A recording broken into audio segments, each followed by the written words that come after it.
Hello, আমি Bidhan Dey, assistant teacher, Tangapara high school, Kokrajhar district, Kokrajhar.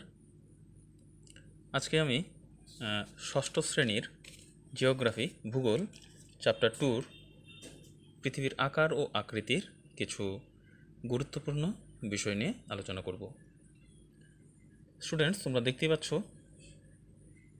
অক্ষরেখা, দ্রাঘিমা রেখা, বিষুব রেখা, কর্কট ক্রান্তি রেখা, মকর ক্রান্তি রেখা, অক্ষাংশ, দ্রাঘিমাংশ, এ সমস্ত নিয়ে আমরা আলোচনা করব। যদিও আমাদের আজকের আলোচনার বিষয় হবে অক্ষরেখা, অক্ষাংশ ও বিষুব রেখা, কর্কট ক্রান্তি রেখা ও মকর ক্রান্তি রেখা। এ সমস্ত বিষয়ে তোমাদের ছোট্ট ধারণা আমি দেওয়ার চেষ্টা করব এবং উঁচু ক্লাসে তোমরা এই বিষয়ে আরও ভালোভাবে জানতে পারবে। স্টুডেন্টস, ছবিটি দেখে কি মনে হচ্ছে? এটি একটি গোলক, ফুটবলের মতো আঁকা হয়েছে। তো তোমাদেরকে বলে রাখি, এটি হলো পৃথিবীর গোলক। গোলক হলো পৃথিবীর শুকনো রূপ বা নকশা। বড় পৃথিবীটাকে ছোট করে দেখানো হয়েছে এবং দেখতে পাচ্ছ যে এখানে কিছু রেখা টানা হয়েছে মাঝ বরাবর, গোলকের মাঝ বরাবর। এটি হলো আমাদের পৃথিবী, ঠিক আছে? তো পৃথিবীর মাঝ বরাবর একটি রেখা টানা হয়েছে। এই রেখাটির সমান্তরালভাবে কিছু রেখা টানা হয়েছে উত্তরের দিক দিকেও এবং দক্ষিণ দিক দিকেও। এটি উত্তর মেরু, এটি দক্ষিণ মেরু, এদিকে পূর্ব এবং এদিকে পশ্চিম। আবার দেখতে পাচ্ছি যে উত্তর মেরু থেকে দক্ষিণ মেরু কিছু রেখা সংযোগ করা হয়েছে, যেগুলি দ্রাঘিমা রেখা। এ বিষয়ে আমরা জানবো পরে আবার। তো এই রেখাগুলি কি, এগুলি সম্বন্ধে আমরা জানি। প্রথমে আমরা জানবো যে বিষুব রেখা বা নিরক্ষরেখা কি। বিষুব রেখা হলো উত্তর মেরু, দেখতে পাচ্ছ তোমরা, এটি উত্তর মেরু ও এটি হলো দক্ষিণ মেরু, সাউথ পোল, এটি নর্থ পোল। উত্তর মেরু ও দক্ষিণ মেরু থেকে সমান দূরত্বে, উত্তর মেরু থেকেও সমান দূরত্বে এবং দক্ষিণ মেরু থেকেও সমান দূরত্বে থাকা এই যে একটি বৃত্তাকার, বৃহত্তম বৃত্তাকার যে কাল্পনিক রেখা পৃথিবী ঠিক মাঝখানে, পৃথিবীকে পূর্ব পশ্চিমে বেষ্টন করে আছে, এই রেখাটিকে বলা হয় নিরক্ষরেখা বা বিষুব রেখা। ছবিটি যদি আমরা আর একটু ভালো করে দেখি তাহলে আমরা দেখতে পাবো যে এগুলি নিরক্ষরেখা। এখানে আমি শুধু একটি দাগ টেনে দিয়েছি। এগুলি সাধারণত এগুলি বৃত্তাকার, এভাবে ঠিক বৃত্তাকার হয়। অর্থাৎ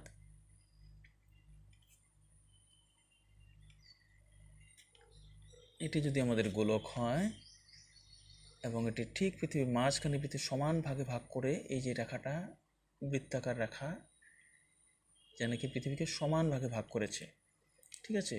এটাকে যদি মাঝখানে কেটে দেই, যেমন তরমুজ একটা আমরা যদি নেই, গোল তরমুজ, মাঝখান দিকে যদি কেটে দেই, তরমুজের দুটো অংশ বের হয়ে যাবে।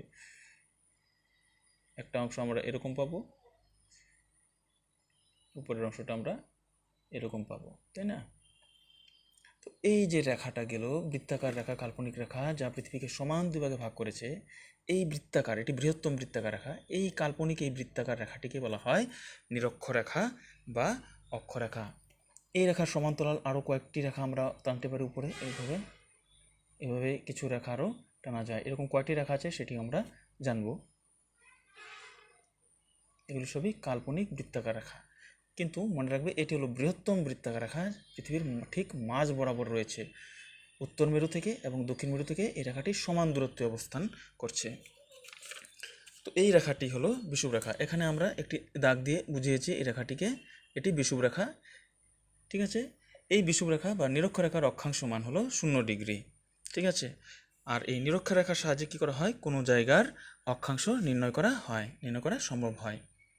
তো বুঝতে পারলাম আমরা বিষুব রেখা হলো সেই, যদি এক কথায় মনে রাখি তাহলে মনে রাখবো যে বিষুব রেখা পৃথিবীকে সমান দুই ভাগে ভাগ করেছে।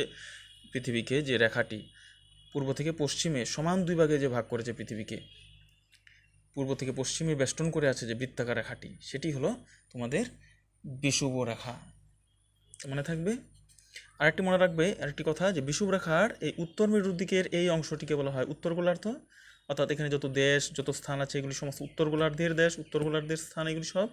এবং বিষুব রেখা থেকে এই যে এই দিকে যদি আমরা দক্ষিণ মেরুর দিকে যদি আসি, এই অংশটি হলো দক্ষিণ গোলার্ধ, ঠিক আছে?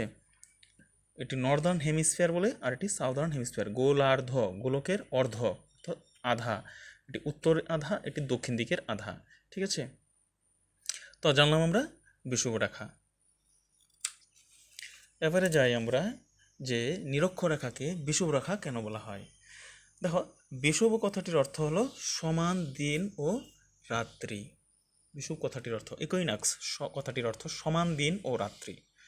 নিরক্ষরেখার উপরে সারা বছর দিন রাত্রির দৈর্ঘ্য সমান হয়, অর্থাৎ এখানে 12 ঘন্টা দিন ও 12 ঘন্টা রাত্রি হয়, অর্থাৎ সারা বছর দিন রাত্রির দৈর্ঘ্য এখানে সমান হয়। তাই এই রেখাকে বিষুব রেখা বলা হয়। ঠিক আছে, তো এটি মনে রাখতে হবে, নিরক্ষরেখাকে কেন বিষুব রেখা বলা হয়। এবারে আমরা শিখব অক্ষরেখা কি। ছবিটি দেখতে পাচ্ছ না তোমরা? অক্ষরেখা হলো, বিষুবরেখা তো জেনেছি, এখানে বিষুবরেখা কোনটি? এই যে পৃথিবীকে সমান দুই ভাগে ভাগ করেছে এই যে রেখাটি, এটি বৃত্তাকার কাল্পনিক রেখাটি, কিন্তু বৃত্তাকার রেখাটি, ঠিক আছে, এটি বৃত্তাকার রেখাটি। বিষুবরেখার এই যে বিষুবরেখা, এই বিষুবরেখার সমান্তরাল করে ক্রমে উত্তর দিকে এবং দক্ষিণ দিকে কিছু বৃত্তাকার, আরও কিছু বৃত্তাকার রেখা কল্পনা করা হয়েছে। এই রেখাগুলিকেই অক্ষরেখা বলে। ঠিক আছে, এরকম উত্তর মেরুর দিকে যদি আমরা যাই তাহলে আমরা এরকম অক্ষরেখা কয়টি পাবো? 89, 89টি। তোমরা হয়তো বলবে যে স্যার 90টি হবে, না 90টি নয়, 0 ডিগ্রি, 1 ডিগ্রি, 2 ডিগ্রি, 3 ডিগ্রি করে করে করে যে রেখাগুলি হবে, আমরা 90 পর্যন্ত যদি যাই তাহলে আমরা 89টি এরূপ রেখা পাবো। কারণ 90 ডিগ্রি যে এটি একটি বিন্দু, এটি কোনো রেখা নয়, এটির কোনো পরিধি নেই, এটি সুমেরু বিন্দু এটি। ঠিক আছে, তো এদিকে আমরা 89টি পাবো, ঠিক এরূপ এদিকেও আমরা 89টি পাবো, কারণ 90টি হবে না, এটি এই বিন্দুটি বাদ যাবে, এটি কোনো রেখা নয়, এটি একটি বিন্দু, এটি কুমেরু বিন্দু। তো এদিকে 89টি এবং এদিকে 89টি, আর একটি রেখা রইল এই যে বিষুব রেখা। তো 89টি আর বিষুব রেখা একটি। তো উত্তর গোলার্ধে 89টি রয়েছে, দক্ষিণ গোলার্ধে 89টি রয়েছে এবং বিষুব রেখা একটি। মোট কয়টি? 179টি। তো বিষুব রেখা বা নিরক্ষরেখা মোট কয়টি আছে আমাদের? 179টি, মনে রাখবে। তো জানতে পারলে, তো বিষুব রেখা এটি 0 ডিগ্রি অক্ষাংশ, আর এটি হলো বৃহত্তম অক্ষরেখা। ঠিক আছে, এতগুলি অক্ষরেখার মধ্যে সবচেয়ে বড় অক্ষরেখা এই বিষুব রেখাই। ওকে, এবারে চলো জানি যে অক্ষরেখার কিছু বৈশিষ্ট্য আমরা জেনে নিই। তো এই যে আমরা অক্ষরেখাগুলি দেখলাম, এই রেখাগুলোগুলি কি? এগুলি পূর্ব থেকে পশ্চিমে বিস্তৃত, পূর্ব থেকে এগুলি পশ্চিমে বিস্তৃত হয়ে আছে। এটি যদি বিষুব রেখা হয় তাহলে পূর্ব থেকে এভাবে পশ্চিমে, পূর্ব থেকে পশ্চিমে বিস্তৃত হয়ে আছে। ঠিক আছে, এভাবে রেখাগুলি গেছে, এগুলি সব। নিরক্ষরেখা বা বিষুব রেখার পরিধি সবচেয়ে বেশি, এটা আমরা দেখতে পেলাম আগেই। আর যে কোনো দুটি অক্ষরেখার মধ্যবর্তী দূরত্ব সমান ও সমান্তরাল হয়।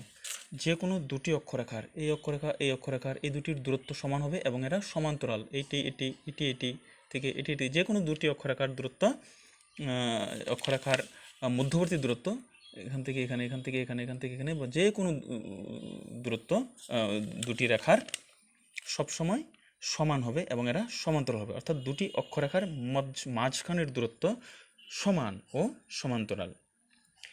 একই অক্ষরেখার সকল বিন্দুতে অক্ষাংশ সমান হয়, অর্থাৎ এই যে এটি 0 ডিগ্রি অক্ষাংশ, এটি এখানেও 0 ডিগ্রি, এখানেও 0 ডিগ্রি, এখানেও 0 ডিগ্রি, এখানেও 0 ডিগ্রি, এখানেও 0 ডিগ্রি, এটি 0 ডিগ্রি অক্ষাংশ, অর্থাৎ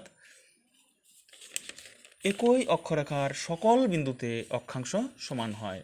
অর্থাৎ এটি যদি 10 ডিগ্রি অক্ষাংশ হয় তাহলে এটি এখানেও 10 ডিগ্রি অক্ষাংশ, এই জায়গায় থাকা কোনো স্থান সেটিও 10 ডিগ্রি অক্ষাংশ হবে উত্তর অক্ষাংশে, এই জায়গায় থাকা কোনো স্থান এটিও 10 ডিগ্রি উত্তর অক্ষাংশ হবে, আবার এই জায়গায় থাকা কোনো স্থান এটি 10 ডিগ্রি দক্ষিণ অক্ষাংশ হবে, এই জায়গায় থাকা কোনো স্থান এটিও 10 ডিগ্রি দক্ষিণ অক্ষাংশ হবে। অর্থাৎ একই অক্ষরেখায় সকল বিন্দুতে অক্ষাংশ সমান হয়। আরও কি, অক্ষরেখাগুলো প্রত্যেকটি এক একটি পূর্ণ বৃত্ত হয়, আমরা জানি এগুলি বৃত্তাকার রেখা। আর সবচেয়ে বড় বৃত্ত কোনটি? বিষুব রেখা। একই অক্ষরেখার সর্বত্র দিন রাত একই সময় ঘটে না। তো এইগুলি তোমরা মনে রাখবে, এগুলি অক্ষরেখার কয়েকটি গুরুত্বপূর্ণ বৈশিষ্ট্য। এবারে আমরা যাই অক্ষাংশ কি, অক্ষাংশ সম্বন্ধে একটু জেনে নিই। চলো, তো নিরক্ষরেখা বা বিষুবরেখা থেকে উত্তর বা দক্ষিণে অবস্থিত, নিরক্ষরেখা বা বিষুবরেখা থেকে উত্তরে বা দক্ষিণে অবস্থিত কোনো স্থান থেকে, কোনো স্থান উত্তরে বা দক্ষিণে অবস্থিত কোনো স্থান থেকে পৃথিবীর কেন্দ্র পর্যন্ত, উত্তরের এই স্থান থেকে একটি রেখা টানলাম পৃথিবীর কেন্দ্র পর্যন্ত, যদি কোনো কাল্পনিক সরলরেখা টানা যায় তবে ওই সরলরেখা নিরক্ষীয় তলের সঙ্গে, এই যে নিরক্ষীয় তল, এই নিরক্ষীয় তলের সঙ্গে যে কোণ উৎপন্ন করে তাকে অক্ষাংশ বলা হয়। এটি গোলক, এটি হলো আমাদের বিষুবরেখা, এটি পৃথিবীর কেন্দ্র সেন্টার, এটি পৃথিবীর ব্যাসার্ধ যেটি নিরক্ষীয় তল, আর পৃথিবীর উপরে যে কোনো একটি স্থান নিয়ে নিলাম, একটি বিন্দু নিলাম, এটি একটি স্থান, এই স্থানটি থেকে একটি রেখা টানলাম পৃথিবীর কেন্দ্র পর্যন্ত টানা হলো।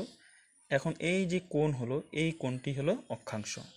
অর্থাৎ নিরক্ষরেখা থেকে বা বিষুবরেখা থেকে উত্তরে বা দক্ষিণে, দক্ষিণ দিক থেকেও আমরা টানতে পারি, দক্ষিণে অবস্থিত কোনো স্থান থেকে পৃথিবীর কেন্দ্র পর্যন্ত যদি কোনো রেখা টানা যায় এবং সেই রেখাটি নিরক্ষীয় তলের সঙ্গে যে কোণ উৎপন্ন করে সেই কোণটি হবে অক্ষাংশ।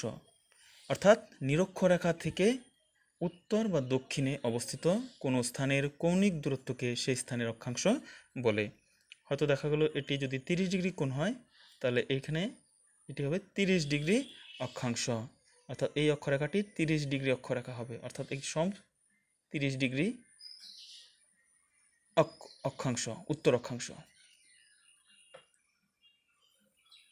ঠিক আছে, এবং এটি যদি 30 ডিগ্রি দক্ষিণ অক্ষাংশ হয় তাহলে এখানে যে রেখাটি হবে এটি 30 ডিগ্রি দক্ষিণ অক্ষাংশের অক্ষরেখা, এই অক্ষরেখাটি মান হবে 30 ডিগ্রি দক্ষিণ অক্ষাংশ। ঠিক আছে, তো আরেকটু কিছু জেনে নিই চলো, যে এটি বিষুবরেখা, বিষুবরেখার মান কত? 0 ডিগ্রি। তো এইভাবে যদি আমরা এখানে 23.5 ডিগ্রি উত্তর অক্ষাংশ পাই, সেই 23.5 ডিগ্রি উত্তর অক্ষাংশটিকে নাম দেওয়া হয়েছে কর্কট ক্রান্তি রেখা। ঠিক আছে, এই 23.5 ডিগ্রি এই উত্তর অক্ষাংশটিকে নাম দেওয়া হয়েছে কি? কর্কট ক্রান্তি রেখা। এবং 66.5 ডিগ্রি যে কোণ উত্তর অক্ষাংশ, 66.5 ডিগ্রি উত্তর অক্ষাংশ যে হয়েছে এখানে, সেটিকে বলা হয় সুমেরু বৃত্তরেখা। ঠিক সেরকম দক্ষিণ অক্ষাংশের দিকে আমরা দক্ষিণ মেরুর দিকে যদি যাই তাহলে দক্ষিণ মেরুতে 23.5 ডিগ্রি দক্ষিণ অক্ষাংশের এই রেখাটিকে বলা হয় মকর ক্রান্তি রেখা, এবং 66.5 ডিগ্রি দক্ষিণ অক্ষাংশটিকে, এটিকে বলা হয় কুমেরু বৃত্ত রেখা। তো এগুলি তোমরা সবাই মনে রাখবে ভালো করে।